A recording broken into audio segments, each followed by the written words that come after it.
Primeramente nos vamos a hablar del actual presidente de Ecuador, que es Daniel Noboa. Se ascendió a la presidencia cuando su antecesor Guillermo Lasso recurrió al mecanismo constitucional de muerte cruzada para disolver el parlamento, que amenazaba de iniciarle un juicio político por presentar malversaciones de fondos y llamar a elecciones anticipadas en octubre de 2023. En estas, Noboa, que es hijo de Alfredo Noboa, uno de los hombres más ricos de Ecuador y importante miembro del grupo empresarial más grande en el sector bananero, ascendió maratónicamente las elecciones como candidato del movimiento Acción Democrática y fue elegido para terminar el periodo de Lasso en el 2023 durante 18 meses. En su discurso electoral entonces, Noboa se autodefinió como un candidato de centro-izquierda y ganó con 52.1% del voto popular bajo la promesa de mejorar el empleo de Ecuador y tener una mano dura contra la inseguridad y alejándose de la confrontación con otro partido político, pese a que medio como el país atribuye una gran parte de su votación al movimiento anticorreísta en Ecuador. Así, después de sus 17 meses de gobierno, Noboa contaba con alrededor de 53% de aprobación entre los votantes, cifra que había caído duramente desde comienzos de 2024, cuando alcanzó a tener el 80% de popularidad entre los votantes después de decretar la existencia de un conflicto armado interno. En cuanto a las variables contextuales, nos vamos a basar en datos del año anterior, algunas proyecciones sobre este. Se espera que el crecimiento del PIB suba, sin embargo, se espera que la inflación tenga un crecimiento negativo.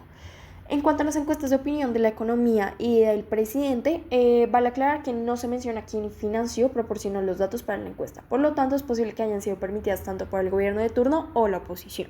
Por un lado, se presenta una baja confianza en el gobierno, en el presidente y en los partidos políticos. Se cree que un mayor problema de la economía es la delincuencia y la seguridad pública, que hay una distribución negativa del ingreso y que en general la situación económica del país es regular o negativa, y eso se espera para los próximos 12 meses.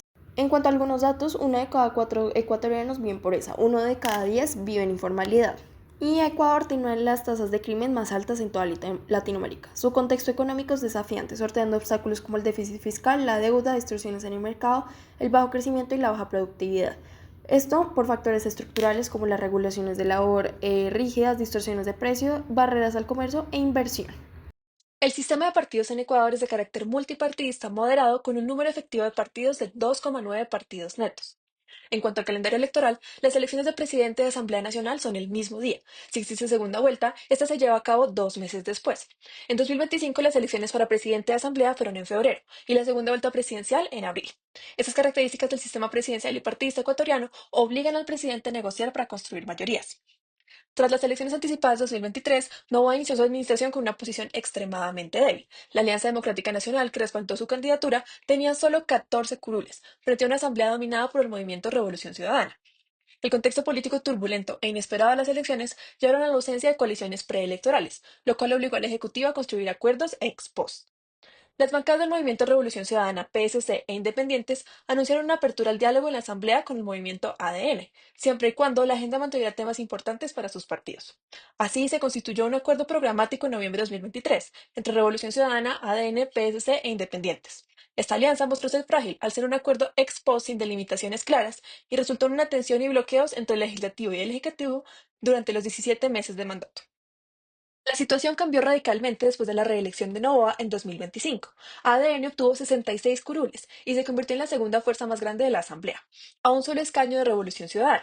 Según el historiador Ángel Emilio Hidalgo, desde el retorno a la democracia en Ecuador, las elecciones de 2025 fueron la primera vez en una segunda vuelta que un presidente ganó con tal ventaja y que llegó al cargo con una asamblea medianamente favorable.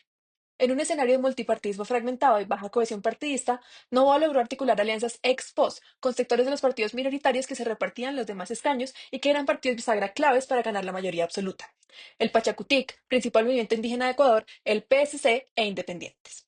Además, logró aliarse con asambleístas escindidos del correísmo. A través de sus alianzas, su coalición alcanzó 78 de 151 escaños, es decir, el 51% de la asamblea, asegurando así una mayoría absoluta. La mayoría legislativa de Noboa, aunque construida de manera pragmática y sin una base programática sólida, ha sido funcional para aprobar pilares centrales de su agenda, como leyes de seguridad y el respaldo a su consulta popular para llevar a cabo una reforma constitucional. Al mismo tiempo, la fragilidad inherente a coaliciones ex post se ha manifestado en tensiones recientes, como la ruptura parcial del apoyo del Pachacutic frente al retiro del subsidio al diésel, lo que obliga al Ejecutivo a mantener una gestión activa de su coalición. En cuanto a los poderes constitucionales, el presidente se rige bajo la Constitución de 2008. Asimismo, no tenemos una tasa de éxito legislativo por la falta de datos de sus últimos 6 meses de gobierno. El presidente tiene un periodo de 4 años y puede ser reelecto solo una vez. Tiene una iniciativa legislativa privilegiada en cuanto al control fiscal, el aumento del gasto público y la modificación de la visión político-administrativa del país. En cuanto al poder del veto, tiene un veto parcial y fuerte, y según la clasificación de Mainwaring y Scully, es un veto fuerte, pues requiere una mayoría calificada para superarse. Este lo usó en 17 leyes el año pasado debido a su posición minoritaria. Sin embargo, este año solo lo usó 3 veces, aunque fueron propuestas en el periodo anterior. En cuanto a las sesiones extraordinarias, las puede convocar cuando sea necesario. Y en cuanto a la urgencia del trámite, si no es resuelto después de 30 días, lo puede convertir directamente en un decreto ley, lo que le permite imponer su agenda aunque haya un legislativo bloqueado. Y tan solo en este mandato ha enviado 6 leyes con carácter de económico urgente. En cuanto al decreto, deben existir en una urgencia económica que tiene un rasgo temporal hasta que la Asamblea los apruebe. Están sujetos a controles que verifican que la materia sea realmente económica y urgente. Durante su primer mandato se vio una posición de reactividad, llegando incluso a utilizarlos como herramienta primordial para gobernar, con 274 decretos emitidos. En su segundo término, ha utilizado el poder de decreto para desafiar la Corte Constitucional y llevar a cabo una consulta popular. En cuanto a la consulta popular, este puede ordenar convocar sobre los temas que considere convenientes, teniendo en cuenta que deben ser constitucionales. Y uno de sus principales objetivos para su segundo mandato era promover una asamblea constituyente para reformar la Constitución de 2008. En cuanto al estado de emergencia, solo puede ser convocado por agresión, conflicto armado, grave conmoción, calamidad o desastre natural, teniendo en cuenta que solo puede modificar 6 derechos y con algunas medidas excepcionales. Durante su primera presidencia decretó alrededor de 14 estados de excepción. Durante su segundo mandato los ha reducido, aunque en noviembre de 2025 decretó uno nuevo por grave conmoción interna debido a las propuestas por el precio del diésel. Podemos concluir que tiene poderes constitucionales fuertes, utilizados frecuentemente durante su primer mandato, aunque ahora ha hecho uso de estos poderes en menor medida, evidenciando que pese a no requerir de ellos puede utilizarlos como método de poder. La Constitución del 2008 de Ecuador atribuye a las ramas del Poder Judicial, Legislativo y Ejecutivo herramientas para llevar a cabo pesos y contrapesos. Algunas herramientas importantes son: primero, el juicio político. Este permite destituir al presidente por delitos graves, siempre que un tercio de la Asamblea lo solicite y 2/3 lo aprueben. Su activación requiere un dictamen previo a la Corte Constitucional, lo que introduce un control judicial que evita abusos políticos. Segundo, la destitución por crisis política. Este permite a la Asamblea remover al presidente por usurpación de funciones o graves crisis nacionales, también con mayoría calificada. La Corte Constitucional ha de emitir un dictamen en casos de usurpación y si la destitución se lleva a cabo han de ser activadas elecciones anticipadas.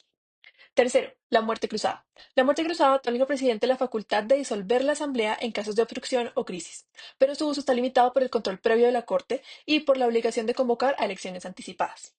Cuarto, la revocatoria del mandato.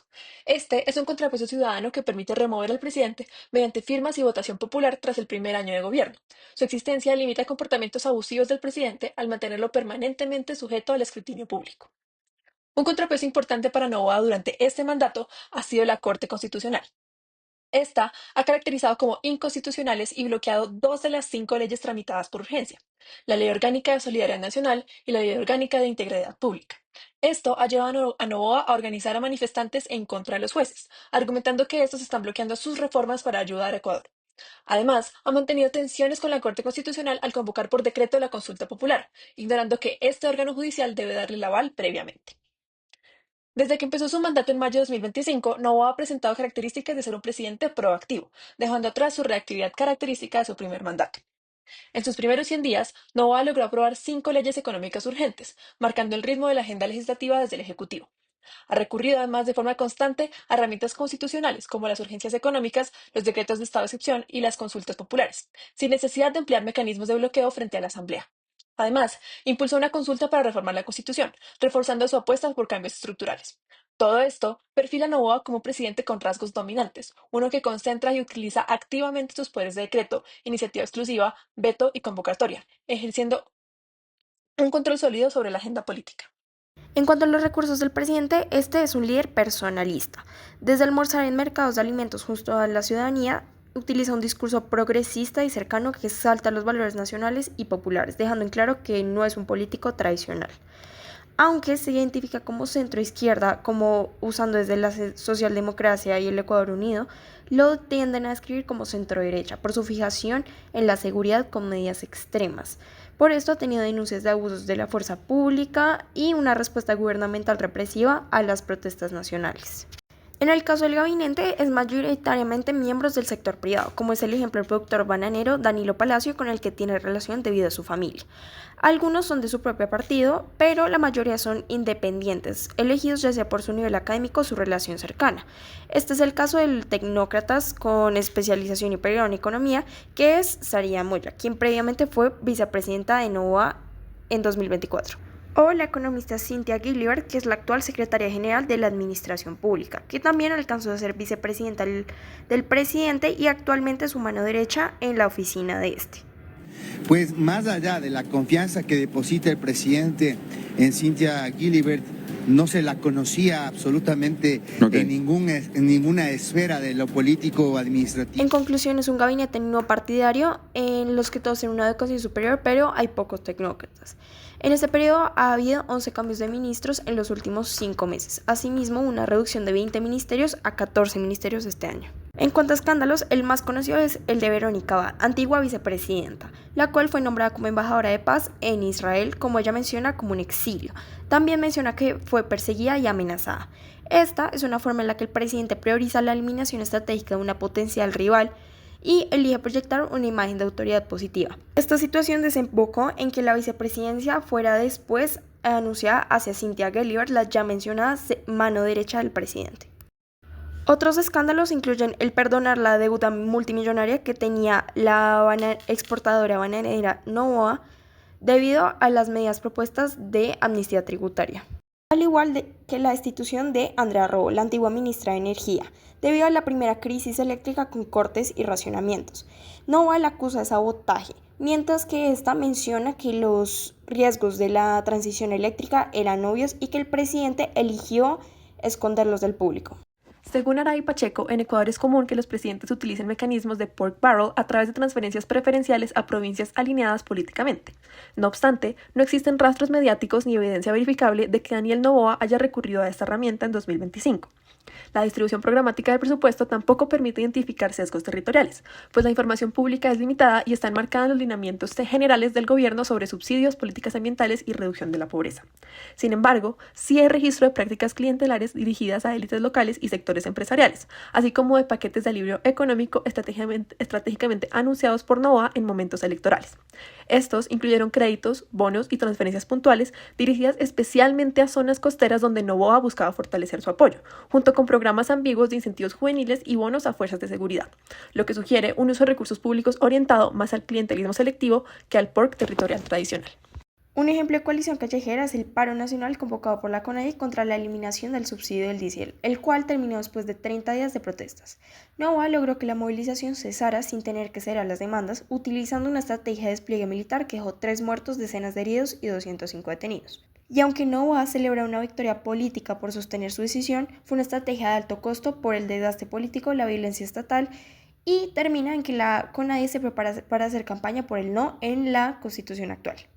Este fenómeno surgió en un contexto de políticas impopulares y aunque no logró el desplazamiento del presidente, fue un movimiento social capaz de desestabilizar el gobierno a través de formas de protesta confrontacionales, como los cierres viales, enfrentamientos y marchas.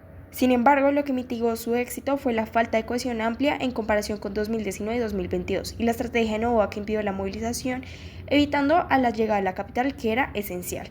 La protesta no pudo exponer la habilidad del Ejecutivo ni forzar un realineamiento de las élites, permitiendo a Novoa evitar la negociación o la pérdida completa de su legitimidad. Con estos elementos se categoriza Novoa según los tipos de presidencialismo presentados por Besabe. Novoa cuenta con un diseño institucional favorable, que le ha permitido llevar a cabo un control de agenda sin mayores problemas en su segundo mandato. Además, tiene una bancada oficialista de apoyo, que pese a ser inestable, es mayoritaria en la Asamblea Nacional. No obstante, Ecuador continúa una crisis de seguridad y económica que parece no cesar, condicionando que la agenda Novoa no se apruebe sin considerar las limitaciones económicas o sociales impuestas.